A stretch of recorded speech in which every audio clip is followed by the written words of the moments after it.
go get them again. Welcome back to another unboxing first impression video on my channel. Today we're delving into the brand of Carner Barcelona, and we got this one right here, a little tester that I purchased back in the day. This one called Sandor 70's. Now this is from my personal collection, not Frag Flex, no decanting. This is, I bought this like years ago on Fragrance Buy. They had a bunch of these testers for under $100. I bought Rose and Dragon in that bunch. I think it was like $60 or $70 each for these two testers. A great price, but it was a blind buy, right? I didn't know what I was getting, so I finally got to that one, and then I started decanting, and this one's just been sitting here for like, I don't know, it's been 2, maybe even 3 years now. We're in 2025. It's been a while. I have to start doing unboxings of my own personal, because look, I keep buying.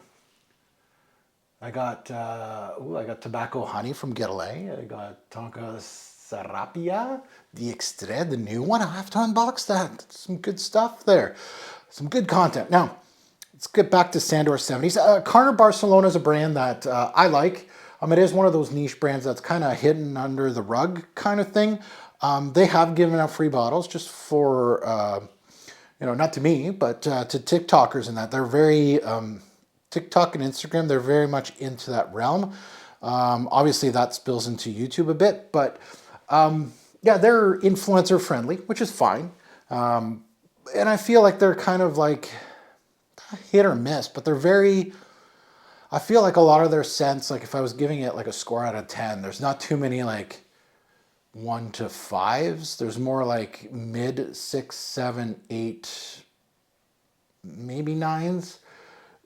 Yeah, but no real 10s in my personal thoughts. Like there's Cuillera that I don't own that I really like, the leather-based one. But yeah, we'll see where it goes. Here's Sandor 70, never smelt it. Blind bought this on Fragrance Buy. I know that tester sale, and I think it was under, I think it was 60 or 70 bucks. It's such a good deal.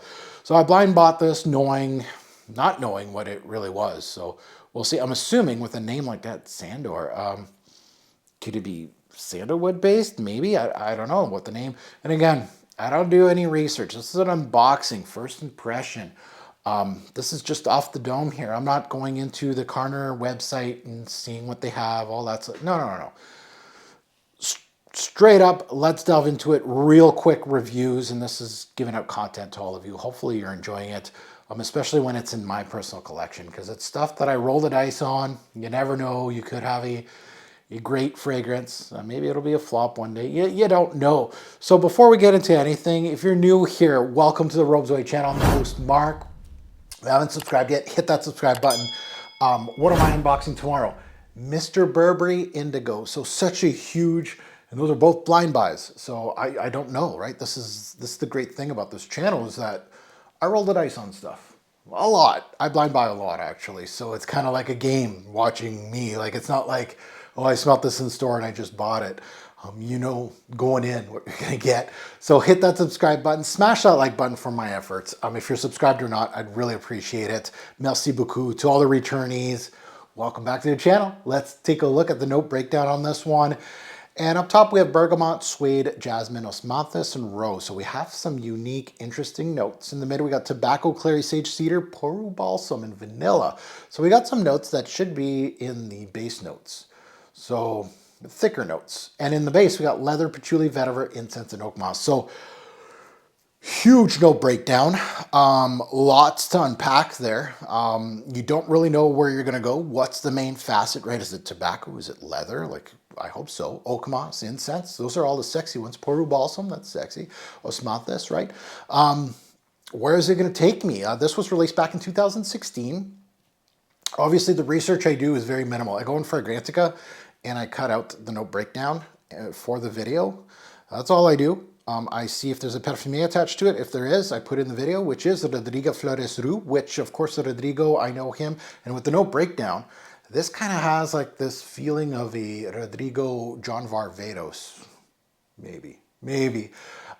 Pricing. This one retails for $225 USD. This is not cheap. That's on the Carner website. So Okay, I lied. I did go on the Carner website to go take a look at the price point.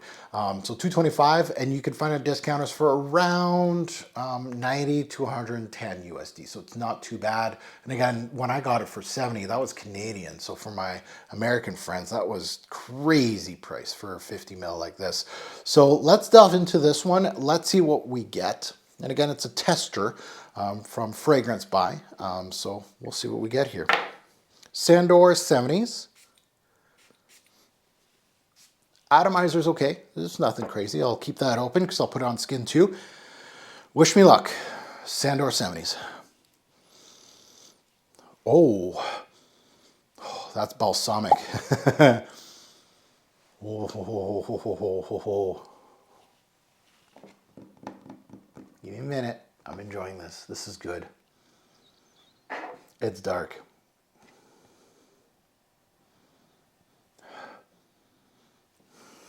Wow. Really balsamic off the top. Like, whew. Wow. Tobacco. PERU balsam. Vanilla. That's your front runners. Oh, this is like smoky. It's dense. It's balsamic. It's resinous. Ooh. Ooh. Incense. This could be the winner. Just put it on skin. That might have been too much. That might have been too much. Oh yeah. Balsamic. That's the key word right now. Incense. It's almost a little bit of tobacco incense, kind of like play on with the ashy kind of leathery. It's giving me a lot. She's dark. Dark, complex, just like I like my Flores Rue compositions. Leather, yeah, it kind of reminds me now with the leather and the balsamic qualities and the tobacco, because now the tobacco is kind of giving you like almost like herbal tendencies. There's a little bit of jasmine here as well. This smells built like, it smells like underrated niche brands like Javoy. It smells like an Histoire de Parfum would have made this, an HDP. Like real niche brands, this is where this slots in.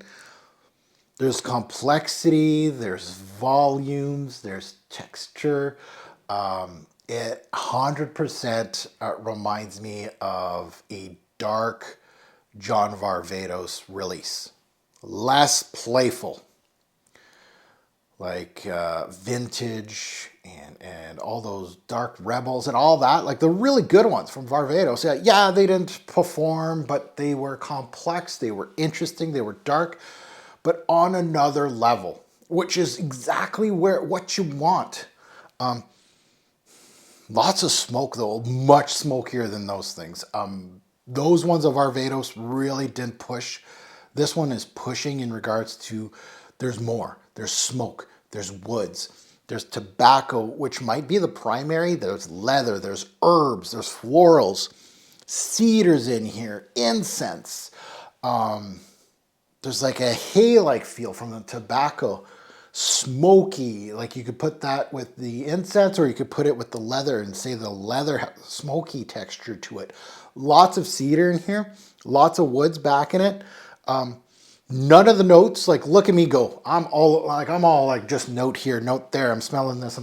This is taking me a lot of places. None of the notes are taking center stage right now. And it's like you're passing by someone that is smoking, passing by. It's almost like you're like in the 70s, I guess. Like it's almost like you're passing by characters from the 70s. Like you're in, we'll say we're in a bar because it feels like it's dark. Because it's dark. And you were allowed smoking back then in buildings. You're passing by somebody that's smoking.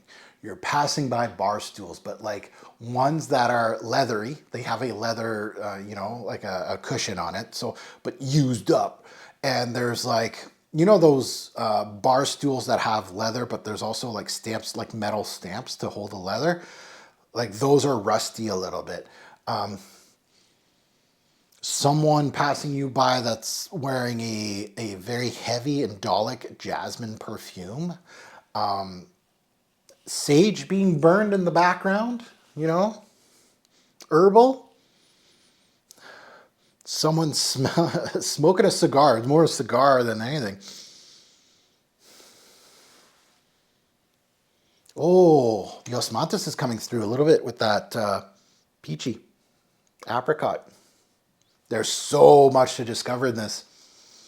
This is where a first impression is everything, but a first impression isn't everything. It's nice. It's good.